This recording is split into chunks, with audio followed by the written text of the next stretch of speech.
et bienvenue dans Mission Comics, un podcast qui parle de comics et de leurs histoires. Aujourd'hui, le Joker combat double face pour savoir qui est le meilleur criminel de Gotham. Bref, votre mission, si vous l'acceptez, est de parler de The Joker numéro 1 sorti en 1975. Mais pour réussir cette mission, vous ne serez pas seul puisque vous serez accompagné de Wolf in Motion. Bonjour Wolf. Bonjour SN. Ça va ? Ça va très bien et toi ? Bah oui, écoute, je trouve toujours ta voix très très cool et donc je suis toujours ravi de l'entendre.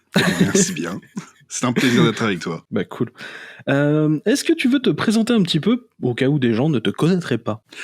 Alors, je m'appelle Wolf, de la chaîne Wolf in Motion.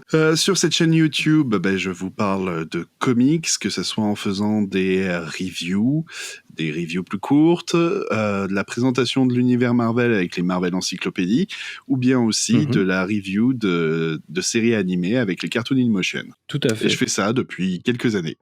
Oui, on peut dire ça, puisqu'on a... Bon, ça fait à peu près le même temps qu'on fait ça, je crois. Chacun de notre côté. Donc grossièrement, ça va faire... on est à plus de 6 ans. Hein. Je crois, oui, hélas. C'est ça. On devient des vieux de YouTube. Ouais, bah oui, c'est ça. How you do, fellow kids. Voilà, tu apparais aussi des fois dans quelques podcasts, de temps en temps. Oui. Et souvent avec moi. Tout à fait. Parce que c'est souvent moi qui t'invite. Voilà. Donc tu m'avais déjà fait l'honneur en fait d'ouvrir en fait ce qui a servi en fait d'émission test pour ce podcast, qui était un calendrier de l'Avent l'année dernière, et donc comme tu m'avais porté bonheur, je te fais revenir pour la première émission. J'espère que ça en sera pas de même. Bah oui, bon, s'il n'y a pas de raison que ça se passe mal. Surtout que là, on va parler donc d'un titre assez sympa, puisqu'on va parler d'un titre avec un clown. C'est gentil, les clowns, ça peut pas nous faire de mal. Oui, tout à fait. Hein. Demande à Stephen King. Ouais, non, il me fait peur celui-là. Tu préfères McDonald's ? Ouais, il me fait peur, mais pas pour les mêmes raisons. Il fait peur à ton diabète, lui aussi. C'est ça. Il fait peur à mon IMC. Non, puisque du coup, on va parler du clown le plus connu des comics. Je ne parle pas du Violator de Spawn, je parle du Joker. Et oui. Mon vieil ennemi de Batou. Et on va remonter un peu loin dans le temps, mine de rien, puisqu'on va remonter jusqu'en 1975. On n'était même pas nés. Ouais, non, clairement pas, non. Moi, j'étais loin, je pense toi aussi. Oh oui, oui. Et c'est la toute première série donc consacrée au Joker. C'est aussi l'une des toutes premières séries consacrées à un vilain depuis très très très longtemps. Ouais. Puisque la dernière série vraiment consacrée à un vilain, ça s'appelait Yellow Claw, ou la griffe jaune. C'était dans les années 50 et c'était Jack Kirby. Et ça a duré que 4 numéros. C'est tout jeune, quoi. Donc autant te dire que on est sur un titre qui est un peu attendu au tournant, mine de rien. Et comme il y a une autre série qui s'appelle The Joker qui sort actuellement, je t'avais proposé ce thème-là et apparemment ça t'a bien plu. Mais j'aimerais quand même vérifier. Coïncidence ? Je ne pense pas. Alors, qu'est-ce que tu en as pensé à peu près, ouais, de ce numéro ? Moi, l'univers DC, c'est quelque chose sur lequel j'ai beaucoup de lacunes, surtout sur l'ancien univers DC, parce que j'avais commencé avec No Man's Land, et j'ai vraiment commencé à suivre, vraiment, avec le New 52. Donc, autant dire que les années 70 de DC, c'est pas vraiment la période que je connais le plus. Visuellement, oui, parce que c'est des trucs que tu retrouves très facilement sur plein de packaging, de cahiers, de sacs, de trucs, parce que c'est ils sont forts pour ça. C'est l'aspect très loufoque des années 70. Mais du coup, c'était quelque chose qui m'intéressait parce que du coup, ça allait me faire découvrir tout un pan de cet univers que j'ai jamais pris le temps vraiment de lire, puis qui est pas forcément très facile à trouver aussi en VF. Ah, en VF, oui, très compliqué, oui. Voilà. Donc bon, j'ai eu la chance de pouvoir trouver le TPVO, et du coup, voilà, The Joker. Yeah. Oui, parce qu'il y a un TP qui est vachement cool, qui s'appelle juste Joker the Prince of Crime. Oui. Voilà. Et pour la petite histoire, on était censé lire juste l'épisode 1, et j'ai pas réussi à m'arrêter. J'ai enchaîné tous les épisodes. C'est ça. C'est une série qui fait 10 épisodes, donc c'est vrai qu'elle est assez courte, mais elle a un petit charme. Et je suis content du coup que tu aies apprécié au point que t'aies tout lu. Parce que c'est une série qui est super sympa. Qui pour le coup va se la jouer un peu pour les connaisseurs Brave and the Bold. C'est-à-dire qu'on est sur une série où chaque épisode, ça va être le personnage principal, donc ici le Joker, qui va faire équipe ou être en opposition avec un autre personnage. Voilà. Dans Brave and the Bold, c'est Batman. Ici, c'est le Joker. Et même un peu plus que ça, si je peux me permettre. Vas-y. En fait, très vite, dès le premier numéro, en fait, tu te rends compte qu'il y a une formule qui se met en place. C'est que forcément, il va soit coopérer, soit être en confrontation avec quelqu'un, mais ça va toujours être la même structure, c'est-à-dire, à la fin, il faut que le Joker perde et se retrouve enfermé. Tué, enfermé, diminué. C'est ça. Et ça, c'est quelque chose dont je pense qu'on va reparler à la toute fin, je pense. Ouais. Je te parlerai de cette formule peut-être plus en détail. D'accord. Voilà, je t'expliquerai pourquoi c'est comme ça. Pourquoi il ne peut pas gagner. Pas à cette époque, il n'a pas le droit. Ah ben oui. Voilà. Donc, je te propose qu'on attaque de suite le gros du sujet finalement et qu'on commence à raconter l'histoire. Ok. Et peut-être qu'on pourrait commencer par la couverture, qui est assez classe. Ah je sais pas ce que tu en dis. Moi, j'ai beaucoup aimé. Le style, déjà très rétro, avec ses personnages aux formes exagérées. Et puis, ce Joker hyper menaçant au milieu de plein de personnages iconiques. Même si j'avoue que la dame à gauche me laisse un petit peu... C'est Catwoman. C'est un ancien costume de Catwoman, ça ? Ouais. D'accord. Ah, parce que dans les épisodes plus loin, elle apparaît, mais pas du tout avec ce costume, donc... C'est ça. Mais non, d'accord. En fait, c'est un peu les plus grands, donc t'as Catwoman, Double Face, le Mystère et le Pingouin. C'est ce que je me disais un peu, mais bon, ouais. D'accord, ok. Ouais. Donc oui, on retrouve vraiment ce look qui fait très Batman 66, un peu.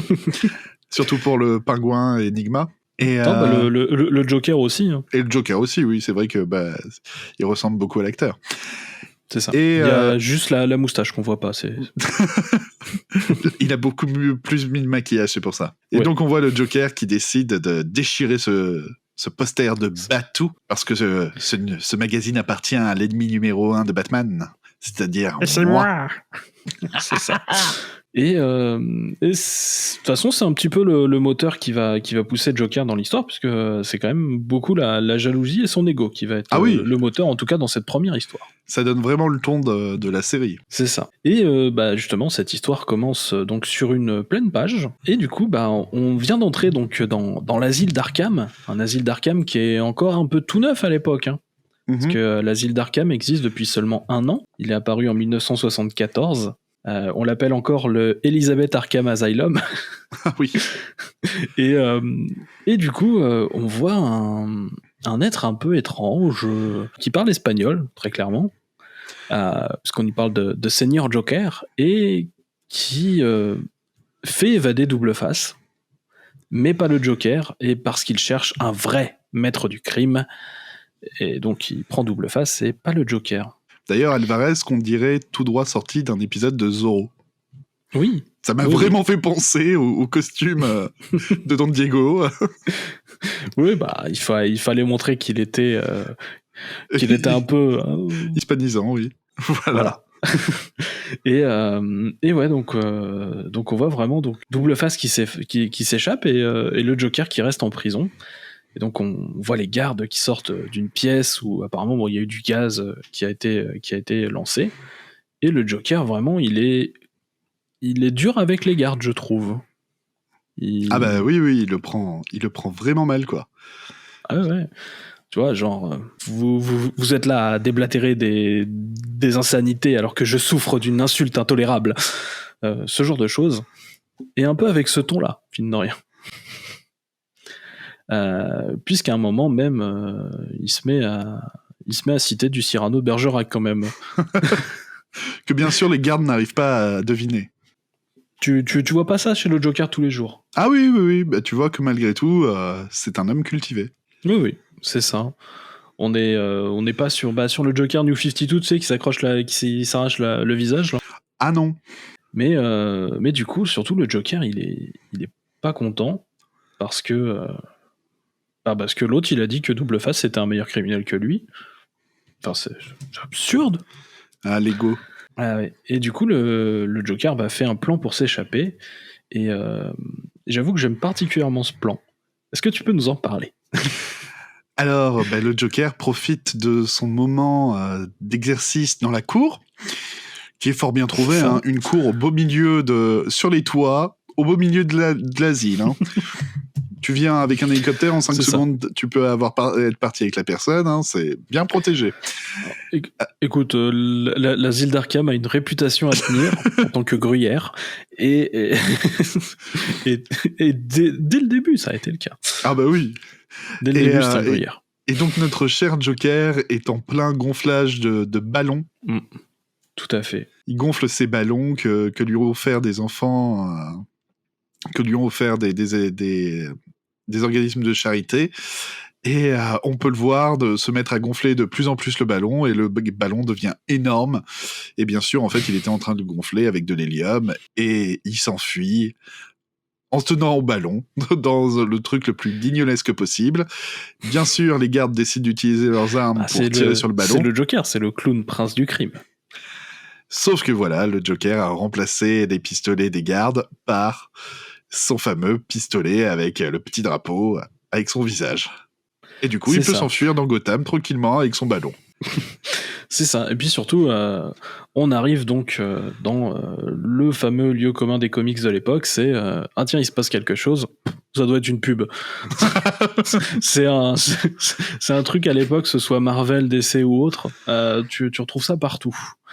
Tu dois te dire qu'aux États-Unis, ça devait arriver souvent, donc les happenings publicitaires. Ah ouais, non, je veux savoir ce qui se passait à l'époque, quoi. Tu vois, ça devait être dingue. Et en tout cas, donc il arrive à côté d'un gamin qui vend des journaux. Et le gamin déjà se dit, oh, on dirait le Joker. C'est marrant. Et du coup, le Joker se rend compte que Batman, il n'est pas ici. Puisque le Batman, il est à un congrès d'Interpol à Paris. Ça tombe bien. Ah oui. Ah ça tombe bien alors. Et donc du coup, je sais pas trop comment, mais juste après, il a réussi à recruter des hommes de main. Je sais pas, il y a toujours des gens pour servir d'hommes de main, c'est fou. Le pôle emploi des hommes de main. Ne comptez jamais sans lui. Et donc du coup, là, il commence à lui passer un peu de pommade, on va dire. Ils sont là, oui, vous êtes le plus fort, patron, tout ça.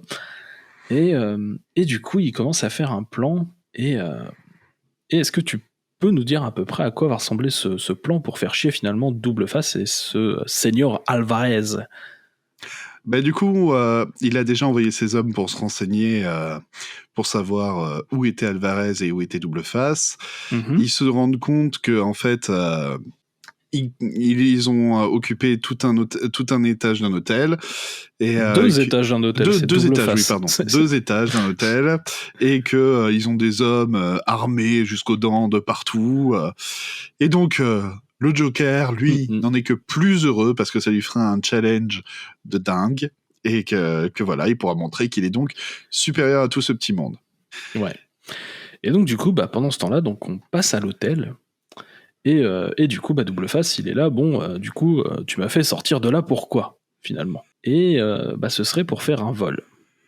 Et donc voilà, donc c'est un vol donc, qui viendrait de son pays, donc d'Alvarez. Donc, c'est pour ça qu'on peut considérer sans doute qu'il est espagnol, parce que il va falloir récupérer 10 pièces d'or des doublons espagnols. Et donc du coup, ça marche très bien pour Double Face, puisque c'est des doublons. Par contre, j'ai pas très bien compris. J'ai pas très bien compris l'idée de doublon avec des doubles faces. Je veux dire, toute pièce est forcément à 2 faces. Oui, mais bon, a priori, c'est qu'ils doivent avoir des visages des 2 côtés, peut-être. Et du coup, Double Face nous fait son fameux tic du lancement de la pièce. Et bon, c'est d'accord, je t'aiderai. C'est ça, parce que c'est le côté maléfique de la pièce qui a gagné, le côté abîmé. Et du coup, tout d'un coup, patapou patatra, il y a quelqu'un à la porte. Non, mais ça doit être le service d'étage. C'est ça, ce serait le repas. Et là, donc, je parie que cette nourriture va être une grande surprise. Ah bah oui. Ouais, c'est le Joker qui en sort. Et c'est une grosse tarte à la crème, mais tarte à la crème à l'acide. Que tous les hommes de main se prennent dans la tête. Sauf Double Face. C'est ça. Finalement, le seul qui se prend pas d'acide, c'est Double Face, mais il a déjà été servi il y a longtemps, on va dire. On va dire. Mais lui, il se permet de bien donner les bonnes poires à tout le monde. Même au Joker, hein, en plein dans la face. Mais monsieur décide de s'enfuir en laissant tout le monde comme ça. C'est ça. Et surtout, il l'attaque du coup avec des poires. Et comme le Joker le fait remarquer, en anglais, des poires, ça se dit pears, comme dans une paire, comme dans deux. Parce que, même quand il est acculé et qu'il doit juste s'échapper et tout ça, il fait quand même des trucs en rapport avec le chiffre 2. Ça s'appelle franchement une... Enfin, il est overmaniaque pour le coup. Si ça se trouve, il préfère des pommes, il mange juste des poires juste pour ça. On sait déjà quelle est la friandise préférée de Double Face, hein. Ouais, j'irai sur le Twix, ouais. Oui, de doigts coupe fin. C'est ça. Mais bon, le Joker, c'est une plaisanterie qui ne goûte que guère, finalement. Puisqu'il décide d'essayer de le rattraper avec ses hommes de main. Parce que, merde, c'est moi le maître des criminels. Et donc, il se dit, je connais Double Face. Je peux l'anticiper, il est facile à anticiper, faut que ce soit 2. Demain, on est le 2 de ce mois-ci, donc on sait qu'il va faire son move, son coup à ce moment-là. Du coup, il l'attend un petit peu, mais il s'est gouré. Il s'est gouré puisque, je crois que Double Face a en fait décidé de le faire maintenant. Et oui, n'est-ce pas ? Parce qu'en fait, il est 2h du matin. Donc ça lui suffit. Et du coup, il peut mettre la main sur le Joker, le passer à tabac encore une petite fois, hein, des fois qu'il n'aurait pas mangé assez cher. Le passer à tabac en donnant 2 coups de poing. Ah oui, c'est vrai, 2. J'avais pas compté, oui, c'est vrai. Si, 1, 2. Ah non, mais c'est tout le temps, 2, c'est la règle. Et du coup, ouais, il l'attache pour le coup dans un piège mortel que le Joker finalement ferait lui-même en fait. Puisqu'il est attaché donc à une planche en bois et avec donc la scie qui s'apprête à découper la planche en bois et lui qui va aller tout doucement vers la scie. Enfin voilà, il manque plus que James Bond et on est dans le thème finalement. Et comme tout bon méchant, il ne peut pas rester. Il faut forcément qu'il s'en aille parce qu'il a mieux à faire. C'est ça. Mais on note quand même qu'il a... il jette quand même la pièce parce que si ça se trouve, il allait pas le faire. Mais c'est Double Face, il laisse toujours le hasard le faire. Et la pièce tombe encore une fois sur le côté maléfique. Ça fait 2 fois quand même dans la même histoire. Donc normalement, les probas elles commencent à descendre. Hein. Ah oui. Et, voilà. Et le Joker, il essaye de s'en sortir en parlant. Et il dit non, là qu'est-ce que t'es en train de faire ? Je veux dire, normalement tu fais des trucs avec du 2. Faut que ce soit par paire. Qu'est-ce qui se passe là ? Et juste son truc, c'est tu vas être coupé en 2. Voilà. Ce qui marche bien. C'est ça. Mais le Joker, il trouve ça vraiment pas original.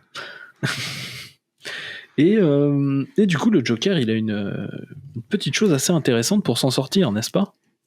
Oui, c'est que à force d'avoir vu notre cher détective de Gotham se sortir de la situation 350 fois, il en a appris quelques petites leçons et donc il utilise sa fameuse fleur qu'il a toujours sur sa veste pour balancer un peu d'acide sur la corde et pouvoir se libérer pile poil au bon moment. Et donc du coup, en fait, on voit le Joker s'échapper comme le ferait Batman. Moi, ça me plaît. Et c'est vrai qu'il s'en va vraiment juste au dernier moment. Et donc du coup, il décide de continuer forcément à aller attaquer Double Face, tout en faisant des jeux de mots, malheureusement, que je ne saurais traduire. Donc en parlant de la scie, en disant saut, et du coup qui va aller lui rendre visite, qui va aller le voir en fait. Enfin voilà. On est sur du jeu de mots que je ne saurais pas traduire. Moi non plus. Et du coup, on se retrouve donc à ce musée où seraient donc les fameux doublons espagnols et on retrouve une tête connue. Jim Gordon. Et oui, qui du coup est en train de nous expliquer comment la police de Gotham va tout simplement assurer la sécurité. Que du coup, voilà, donc ça c'est mes meilleurs hommes, hein, c'est les meilleurs juste après Batman.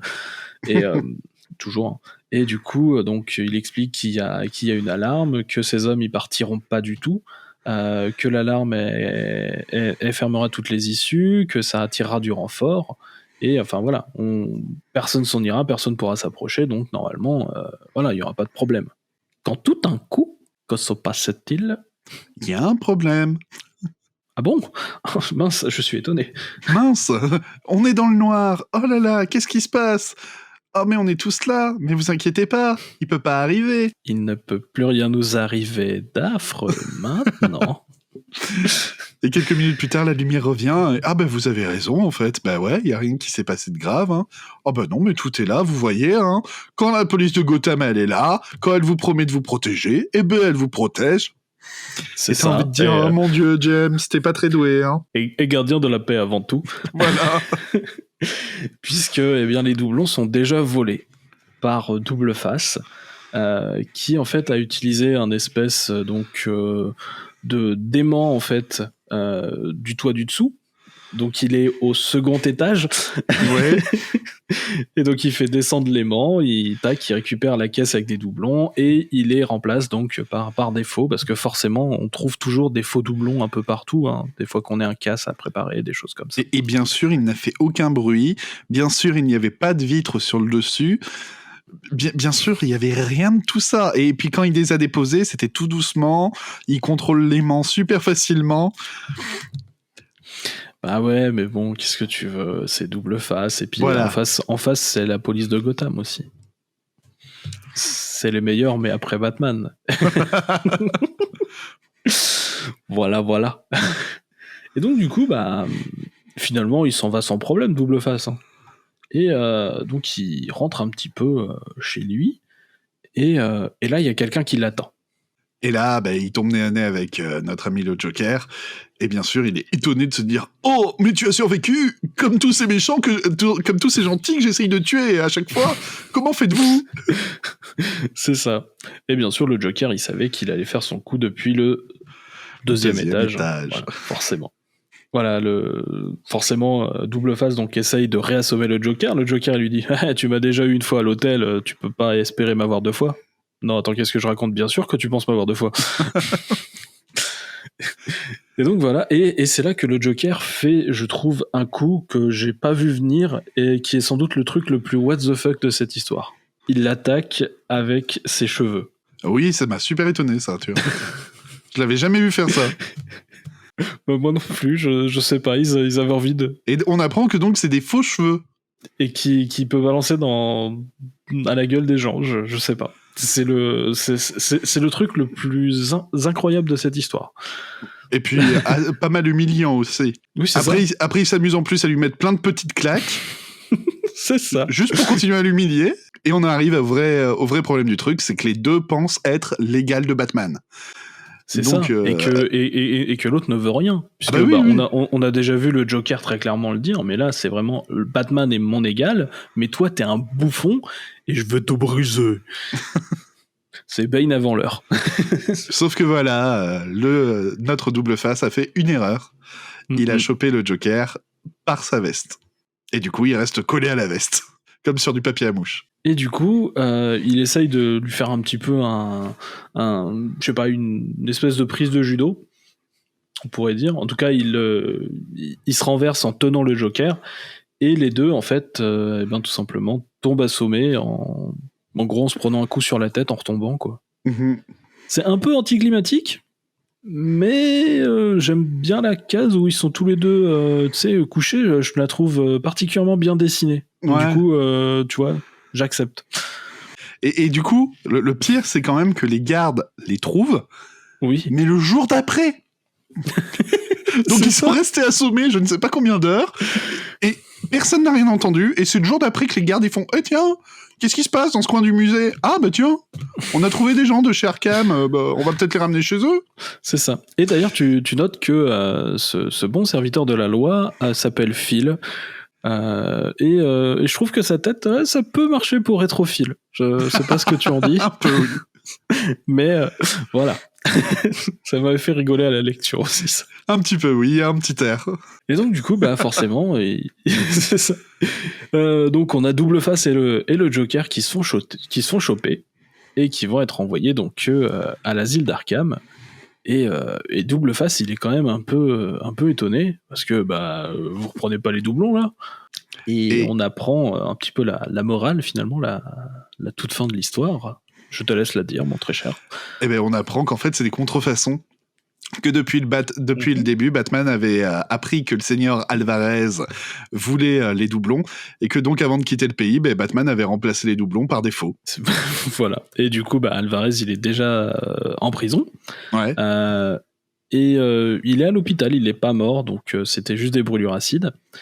Et du coup, le Joker rigole comme un fou, forcément, en disant que, toi, tu t'es fait doubler. Et c'est la fin. Dans une jolie petite fin en forme de pique, puisque du coup, l'habillage va sur le thème des cartes à jouer, puisque le Joker. Logique. Donc voilà, c'est une petite histoire assez sympathique, mine de rien. Oui.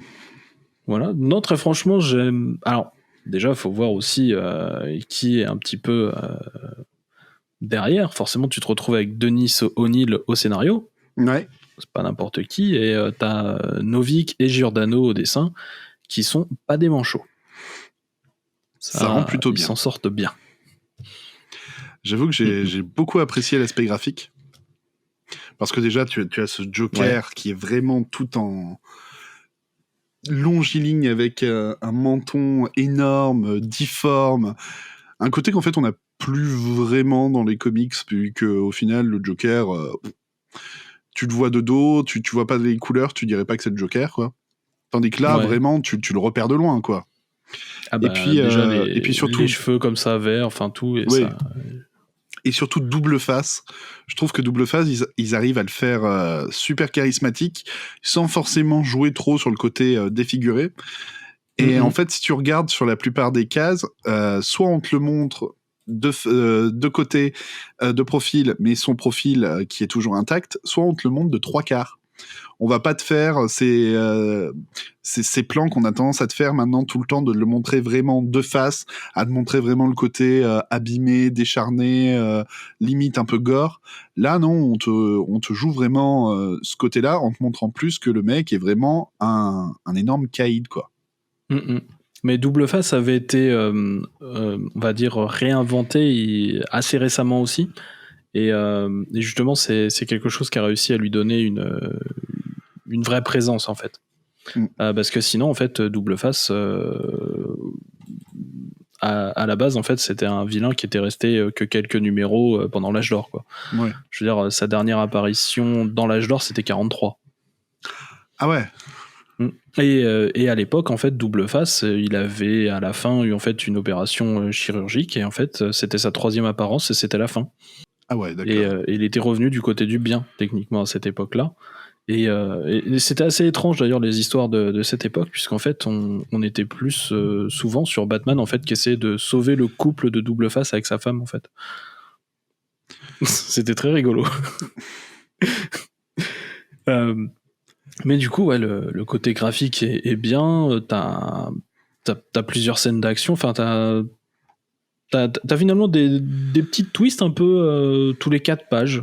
Ouais, c'est plutôt... C'est punchy, t'as pas mal de gags visuels. Bon, comme à l'époque, t'as souvent des cases où t'as pas du tout de décor, mais quand t'as du décor, c'est de l'architecture bien travaillée. Je veux dire, quand tu vois Arkham, que ce soit le toit d'Arkham, c'est plutôt très travaillé. Pareil, les buildings dans Gotham, t'en vois quelques-uns, c'est vraiment très sympa. Les personnages ont vraiment de la gueule. Ouais, ils ont des expressions, et ça, c'est mes passages préférés, quand les personnages sont expressifs et tu vis avec eux, c'est trop bien. Et là, forcément, le Joker est expressif, il est fait pour être expressif, mais les autres aussi, quoi.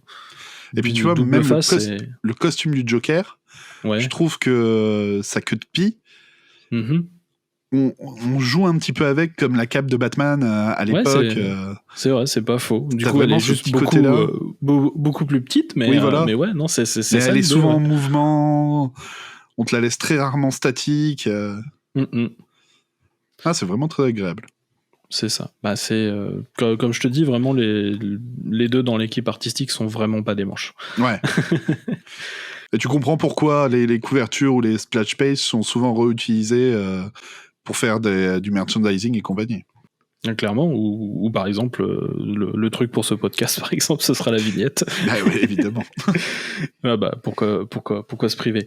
Mais c'est vrai que oui, du coup, oui, t'as... Bah, surtout... Enfin, DC est en train de changer un petit peu sa manière de faire, mais pendant très longtemps, en fait, à la fin des années 50 et pendant toutes les années 60, DC avait tendance à d'abord créer la couverture et ensuite à imaginer l'histoire. Et tu vois, ça reste encore un petit peu, même si là on commence à réfléchir à l'histoire un petit peu avant quand même.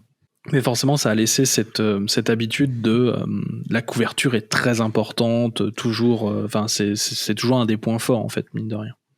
Tiens, ça me rappellerait un podcast des GG Comics sur les couvertures sont tellement songères que j'ai écouté il y a pas longtemps. Ah, c'est possible. C'est possible. Voilà. Avec un certain SN Parod dedans qui nous parle des couvertures. Ouais, bah, j'aime bien les couvertures.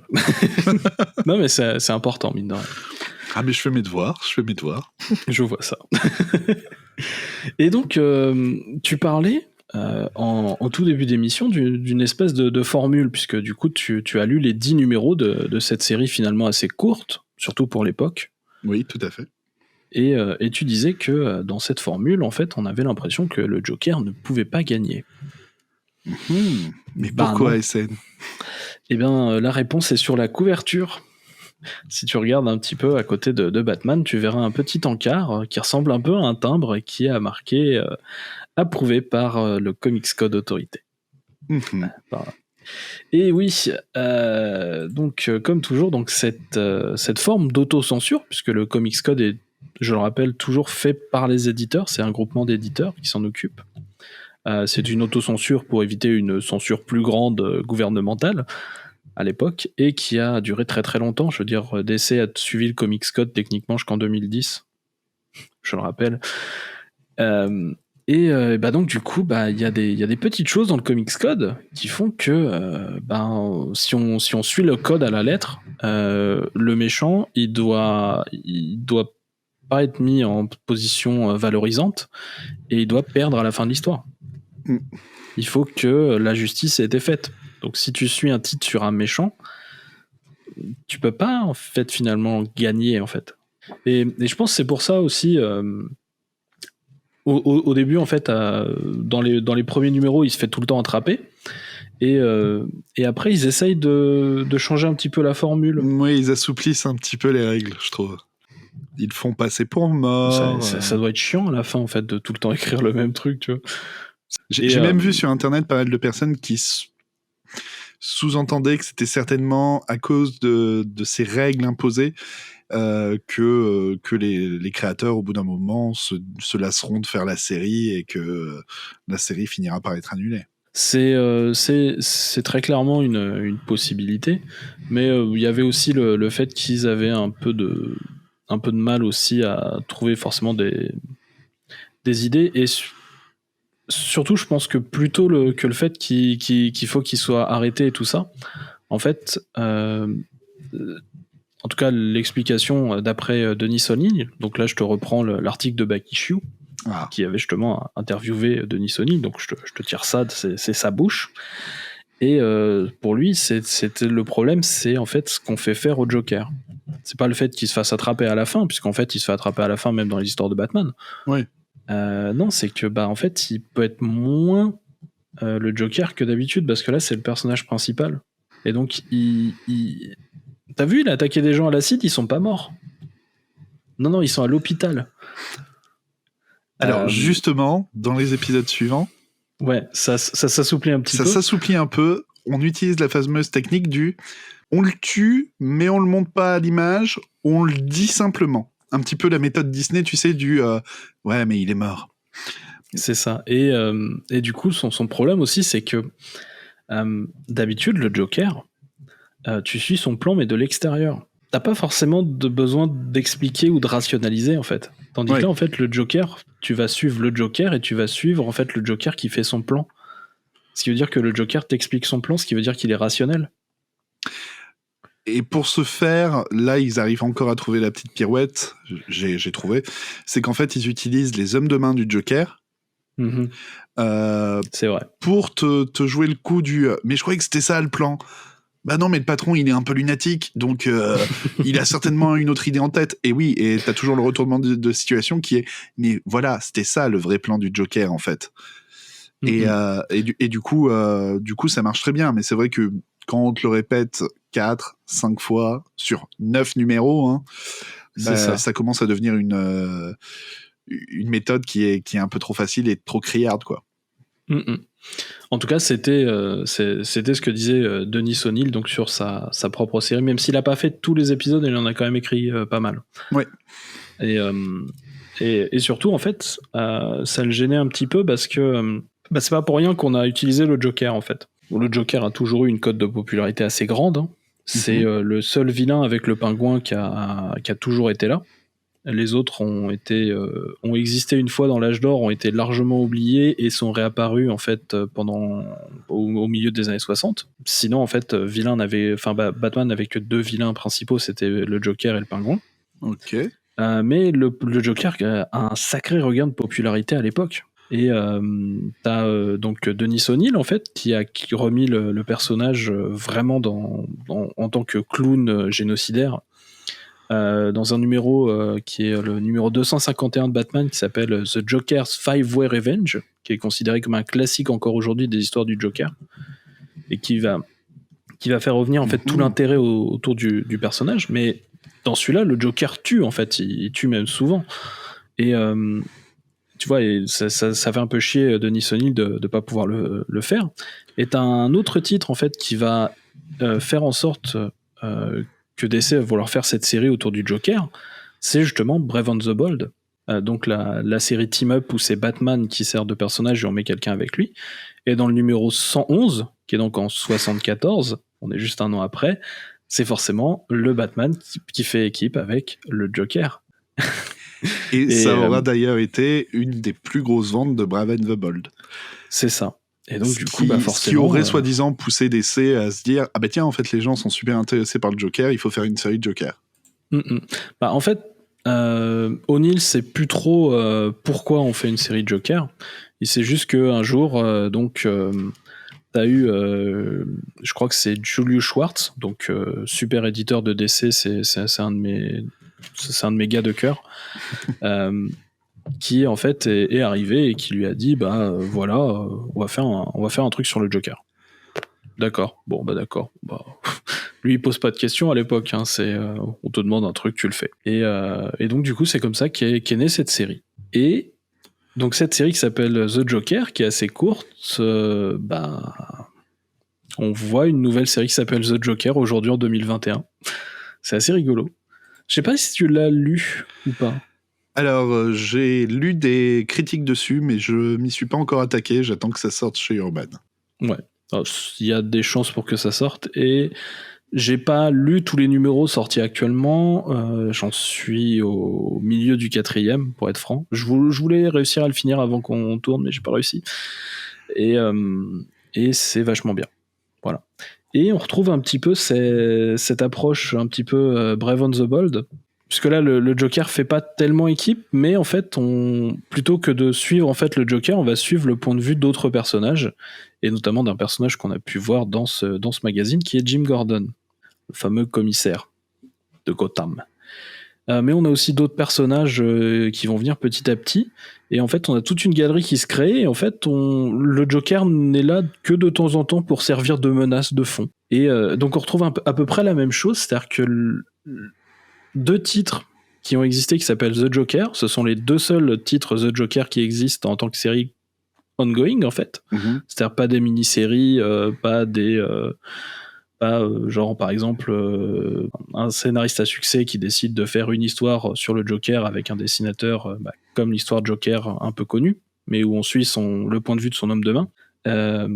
là, justement, en fait, on s'attarde jamais sur le Joker en lui-même, en fait. C'est toujours sur les autres. Et c'est assez intéressant, je trouve, de se dire que on essaye toujours de capitaliser sur le Joker, mais en fait, le Joker tout seul, en fait, on peut pas faire d'histoire avec lui. Je sais pas ce que t'en penses. Ben, en fait, j'aurais tendance à rapprocher ça de l'horreur, des films d'horreur. Tu vois, typiquement Alien, on peut faire un bon film effrayant, angoissant, à condition qu'on montre pas la créature très souvent. Il faut la garder pour des moments en choc et tout. Et j'ai l'impression qu'en fait le Joker c'est un petit peu pareil. Tu peux pas vraiment le mettre en avant et faire une narration par lui ou montrer son quotidien parce que ça le désacraliserait quoi. Ouais, et puis du coup, on verrait l'intérieur de sa tête et comment il fonctionne, et finalement, c'est plus effrayant de pas savoir comment il fonctionne. Voilà, rien que le Joker, on connaît pas sa véritable origin story. Il y en a des tonnes. Même dans The Joker, là, de 75, dont on vient de parler, il y a un épisode où il s'invente une origin story, à nouveau. Ah oui, ça a toujours été le cas. Hein. Et ces hommes de main sont là en mode « Ah ben mince, on savait pas, patron, ouais, pardon, et tout. » Et il fait « Mais vous m'avez cru, bande de stupides ?» Et t'es là, tu fais « Bon, ben voilà, en fait, même en 75, on commençait déjà à te faire ça. C'est pas nouveau, c'est pas The Killing Joke, c'est pas... » Non, depuis très longtemps, on te faisait le coup du je m'invente des origin story à toutes parts et tout. Et c'est sûr que si tu enlèves ça au Joker, tu enlèves un petit peu de son côté bête mythique. Et donc c'est un peu dommage. Même Joker d'Azzarello, au final, c'est vraiment à travers les yeux d'un homme de main. Arline de Stepan Chevich, tu traites encore Joker et sa relation avec Arline, mais c'est par les yeux de Arline. En fait, on n'arrive jamais vraiment à te montrer les choses par les yeux du Joker, parce que normalement, en théorie, il est tellement instable, fou, chaotique, que comment veux-tu pouvoir vraiment suivre une idée correcte, précise, et normalement, il n'a pas vraiment de plan, quoi. C'est un peu d'ailleurs les problèmes de The Joker War ou des trucs dans le genre où on veut te faire croire que si c'est un maître né, il a des plans, il est plus stratège que Batman. T'as assez raison. Pour moi, c'est pas un maître stratégique, c'est un maître improvisateur. Oui, voilà. Ou comme je dirais ça comme ça. Comme te faisait Heath Ledger, c'est le prince du chaos. Voilà. C'est toujours le chaos, tout ce qui va pouvoir amener du chaos partout, que ce soit dans son camp, dans celui des autres, et ben il y est tenté, et puis voilà. Mais du coup, ouais, c'est assez vrai ce que tu dis, que du coup le Joker est toujours plus effrayant vu à travers des yeux de quelqu'un d'autre, et finalement quand on n'est pas dans sa tête, puisque sa tête est un antre de folie, et en fait c'est difficile de raconter une histoire finalement dans quelque chose qui n'a pas de raison, puisque une histoire, normalement, pour qu'elle soit appréciable pour un lecteur, il faut quand même qu'il y ait une dose de rationnel, on va dire. Tout à fait. Là, on est plus, d'ailleurs, dans un aspect plus comédie grand guillonnesque que du coup, dans quelque chose de vraiment criminel, horreur, et quoi que ce soit. C'est ça, c'est pour ça que c'est vraiment l'époque où on l'appelle le clown prince du crime. Le côté clown est encore très présent, là où aujourd'hui c'est plus un gimmick finalement. Ouais, mais tu vois, le truc qui est marrant en plus, c'est que tu parlais tout à l'heure du Comics Code Authority, et t'as vraiment la sensation que DC a vraiment freiné les cas de fer, quoi, avec le Comics Code Authority, parce qu'on est quand même en 75, t'as déjà Gwen Stacy qui est morte depuis quelques temps. Il y a de plus en plus de titres qui se permettent des choses, surtout chez Marvel. C'est ça. Et là, eux, au contraire, vraiment, avec ce titre, tu sens qu'ils étaient là vraiment en mode non, on n'ose pas trop y aller, hein, parce que de peur qu'on se fasse annuler ou qu'on se fasse censurer, on préfère vraiment y la jouer petit bras un peu.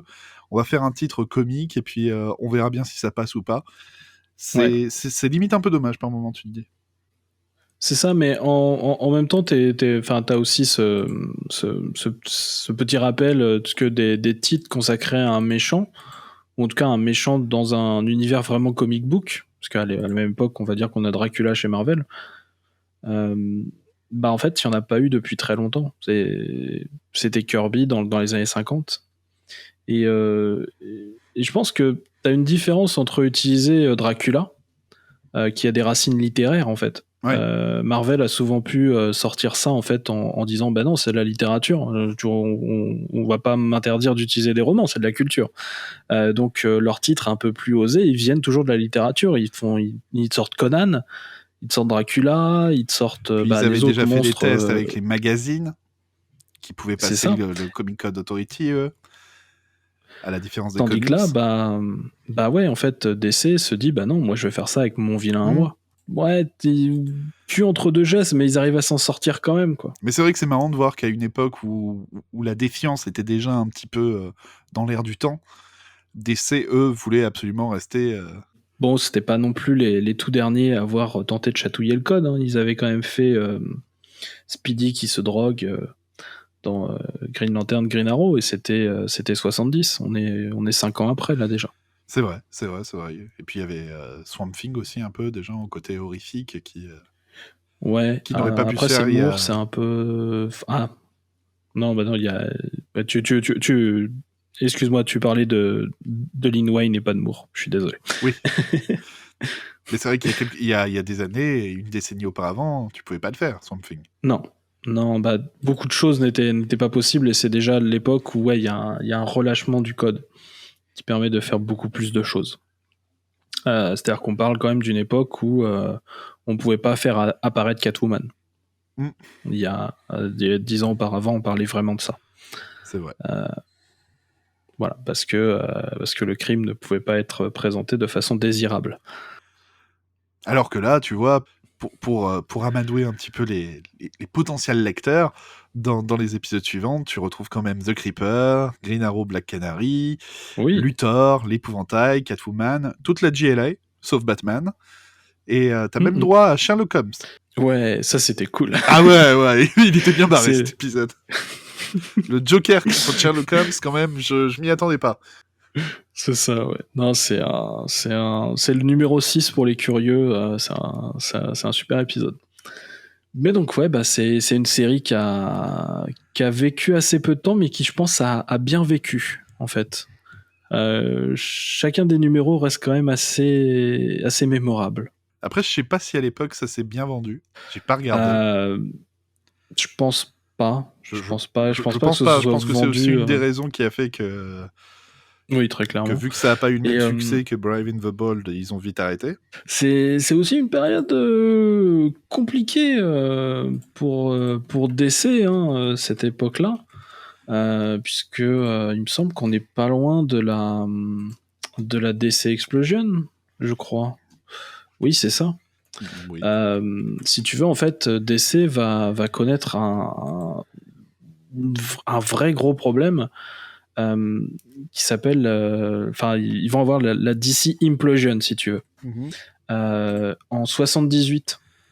Donc, comme tu vois, on n'est plus très très loin. Ah oui. Puisque quand le titre... on voit, tu vois, 76 pour le dernier numéro. Et le numéro 10 qui est sorti il n'y a pas si longtemps. Puisqu'il a été longtemps annulé, en fait. Et en fait, ce qui s'est passé, c'est que DC voulait lancer plein de titres. Tu vois, devenir plus grand, en fait, tu vois, faire un peu une Marvel aujourd'hui, et en fait, étouffer le marché. Et en fait, c'était une grande tentative qui s'appelle la DC Explosion. Il y a plein de titres qui vont être lancés. C'est là que va commencer Firestorm, ce genre de perso, en fait. Et en fait, bah, ça va un peu buter... pas forcément buter DC, mais ça va vraiment lui faire grand mal, en fait, parce qu'il y a eu 2 années merdiques, en fait. 77 et 78, en fait, c'est des années avec très peu de ventes, parce qu'il y a du blizzard. Et donc, du coup, en fait, on peut pas distribuer les titres pendant la période hivernale. Oh, c'est rigolo. Et du coup, les DC étaient déjà avaient déjà des supérieurs à l'époque, et en 78 ils leur ont dit bah non, les titres qui se vendent pas, vous les annulez. 30 titres en un mois annulés. Pas mal. C'est ce qu'on appelle la DC Implosion, Oui. en référence à cette DC Explosion qui s'était lancée 4 mois avant. Punaise.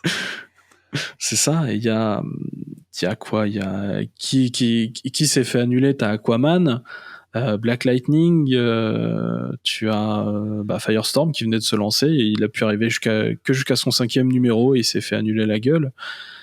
Kamandi, Mister Miracle, les New Gods, en fait, c'est à ce moment-là qu'ils se sont fait arrêter, en fait. Les Teen Titans aussi à l'époque. Ah ouais. Ouais, non, ça a fait très très mal, et DC a mis quelques années à remonter, et heureusement a pu, dans les années 80, vraiment remonter la pente. Mais ouais, donc du coup, là tu vois des titres avant cette implosion DC. Et donc du coup, il y a aussi cette difficulté à faire des ventes dans ces années-là que souffre DC, et ça peut être aussi une des explications pour un arrêt un peu prématuré sur ce titre. Après, voilà, c'est difficile de trouver une explication définitive, on va dire. Oui, de toute façon, toute cette époque, c'était une époque où le milieu du comics, les coulisses des comics, c'était très peu documenté. Donc, bon. On arrive à s'en sortir avec plein de gens qui font des recherches, donc les gentils monsieur de Tomorrow Publication, donc par exemple le magazine, enfin la maison d'édition qui publie par exemple Back Issue, mais aussi plein de titres de gros livres. Par exemple, il y en a un complet sur la DC Implosion que je possède et qui est fabuleux, parce qu'il est plein d'anecdotes et en fait de gens qui racontent. En fait, on a vraiment été voir les gens. Ils ont raconté eux-mêmes, en fait. Ouais, non, ils font un travail de dingue. Et donc voilà. Je suis content, en fait, qu'on ait pu parler un peu de cette époque. Toi, moi, attention, et puis... SN Parode va essayer de vous... SN Parode essaye de vous faire lire des livres, des histoires où il n'y a pas d'image. Hein. Faites gaffe, c'est dangereux. Hein. Des comics sans images, des livres, ça s'appelle. Si, mais il y a des photos dedans. Mais ouais. Tu essayes de nous avoir. C'est vrai. Après, on va devenir cultivé, attention. Oh, loin de moi l'idée de vous culturer. Mais voilà, non, c'est une... En tout cas, moi, je suis très content d'avoir pu parler un petit peu de cette époque par le biais de ce numéro. Je suis content que tu aies apprécié le découvrir. Parce que moi, c'est des choses que j'adore découvrir, et je fais ça très régulièrement. Et j'espère que toute âme un peu charitable qui viendrait à nous écouter... Surtout qu'encore une fois, c'est des produits qui sont pas forcément très trouvables en VF, mais en VO assez facilement. Mm-mm. Mais DC a une politique de réimpression. Ouais, il y a une politique de réimpression de certains qui est vieux matériel qui est assez sympa. Là, par exemple, chez moi, tu vois, j'ai toutes les histoires de Superman en VO de 1938 à 1943. Je les ai toutes. Je sais pas, j'aime bien. mais ouais, donc du coup, le but un petit peu, on va dire, de ce podcast, avouez, donc déjà, c'est de raconter des histoires que sans doute vous ne lirez pas de vous-même. Donc c'est pour ça me gêne pas trop de vous les spoiler, en fait. Et de vous faire découvrir déjà une histoire qui, j'espère, sera sympa. Peut-être qu'un jour, on tombera sur des moins sympas, on ne sait pas, on verra.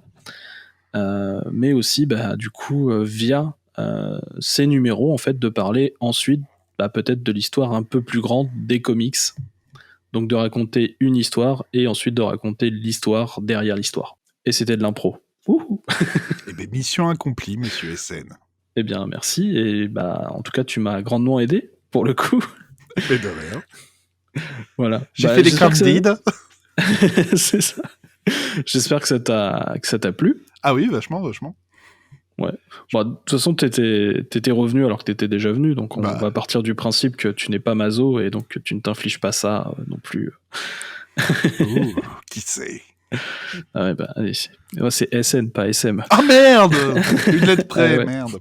Je me suis trompé de chatroom, pardon. Ah mince, c'est à côté de chatroulette. Mais Mais donc voilà, ce sera un petit peu le mot de la fin, on va dire. C'est un très mauvais mot de la fin. C'est un très mauvais mot de la fin.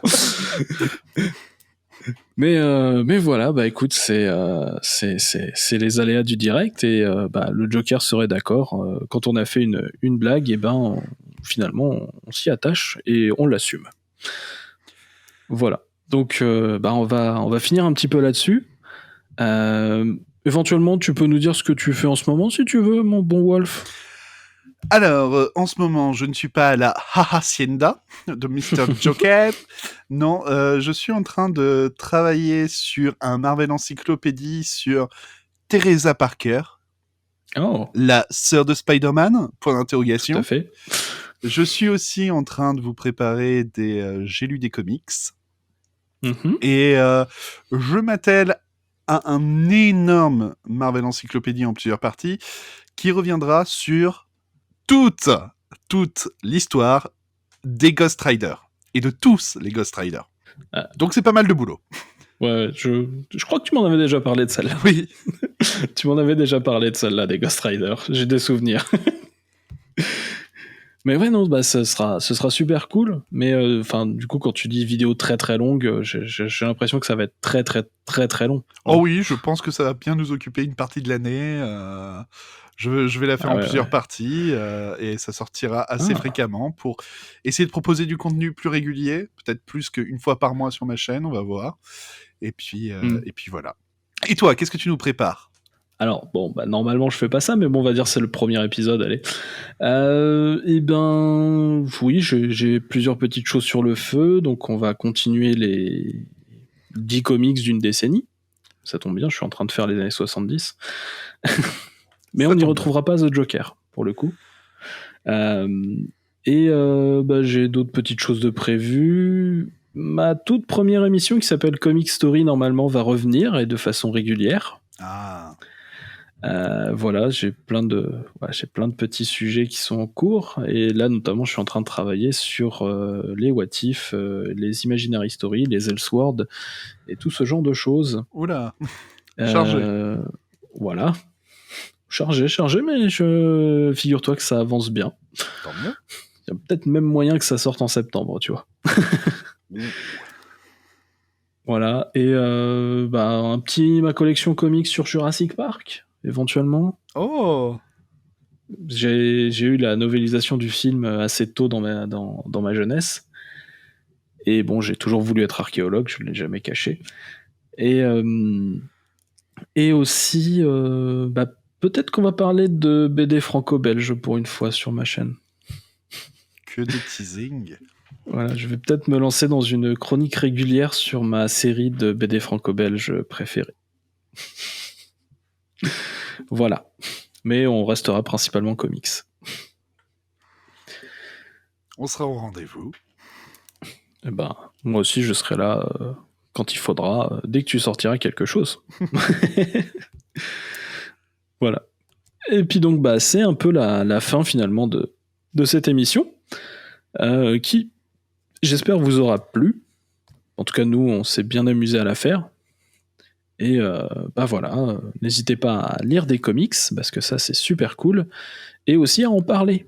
Et si possible, de façon sympathique. Voilà, ça sert à rien de dire du mal des autres. Bouh. En tout cas, Wolf, encore merci d'être venu. C'était super sympa. Et merci puis, à toi de m'inviter. De rien. À une prochaine. Et puis, voilà, de toute façon, des invités risquent de revenir à un moment ou à un autre. Donc, sache que tu es toujours le bienvenu. Où que tu sois, que ce soit en vidéo ou en podcast. Avec plaisir. Voilà. Eh bien, moi, je vous dis à la semaine prochaine pour un nouveau numéro de Mission Comics. Salut à tous. See ya.